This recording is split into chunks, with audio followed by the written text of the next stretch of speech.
I'm going to take you back to when Jon and Louis testified, because people need to know this story. Myself and a couple others, we got to handpick who would testify that day. I could have testified, but too much Jon feels no good, and that's why I pick and choose where I'm going to talk. But we chose those people, and then when we asked Jon to do it, Jon said absolutely. So the whole week leading up to that, Jon was writing his testimony, and he was emailing it to me. He's like, "What do you think it is?" And I said, "Oh my God, that's great. But why would the world's best sit-down comedian, who was on The Daily Show for 16 years, who has a gift of articulating and using satire to make a point, why would you write anything down? The 6 people before you are going to write speeches. They're going to be nervous, and they're going to slur their words. Don't follow that. Be yourself. Be authentic." Jon's response was, "Yeah, I just don't want to screw this up. I don't want to fail the guys." And that all week, I don't want to fail the guys. I don't want to fail the guys. And all week I pestered him, and I pestered him. Then 2 days before we were going to D.C., Ray Pfeiffer, my dear friend who passed away 2 years ago, they were doing his annual golf outing. And Ray's brother put his bunker gear, his coat up for auction. And I made sure nobody outbid me. And that jacket cost me $7,000. It was the best $7,000 I ever spent. And then I said, "Now get this to D.C. to me by tomorrow, because Jon's coming." And I wanted Jon to have that jacket. My 40 guys that were waiting there for Jon all signed the jacket saying, "Thank you, I love you," to Jon.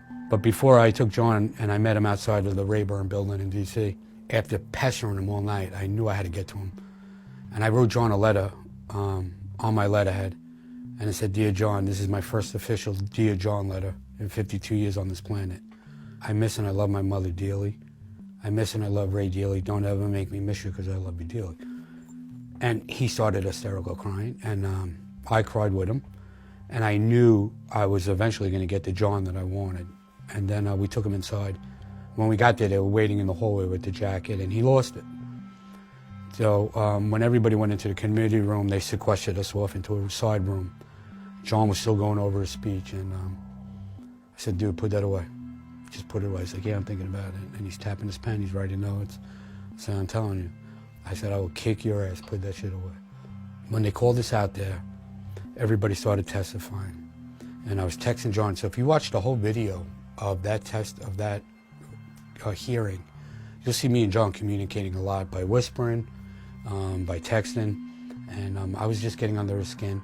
I said, "Look, there's no members of Congress. Look at everybody in back of you. They all came down here. They drove down 95 with their illnesses. Members of Congress are sitting down for 30 seconds to say they were there and leaving." Jon was getting agitated. Jon was getting pissed. And in a committee room, you're not allowed to moan, groan, clap, cheer, yell, scream. Not that D.C. has any more decorum or value. Try to keep it that way. So when Luis Alvarez gave his passionate testimony, I stood up and everybody followed, and we gave him a standing ovation. And then I very politely just went to Jon and said, "You're going to follow that by a written testimony?" I said, "You have a responsibility now, not worrying about failing the guys, but doing what you do best." So when we sat down, Jon rolled up his speech, he tapped the table, and he turned it off and on. He went into Daily Show Jon Stewart, and it was majestic. It was like watching Nadia Comaneci, Perfect 10 in 1976. I'm aging myself there. To watch what he did, because he not only chastised a chamber of the United States government, he also articulated our pain and suffering of 18 years, our frustration, our everything in one. And he just, in less than 10 minutes, he changed the direction of what we were doing. They responded in 5 seconds. They did their jobs with courage, grace,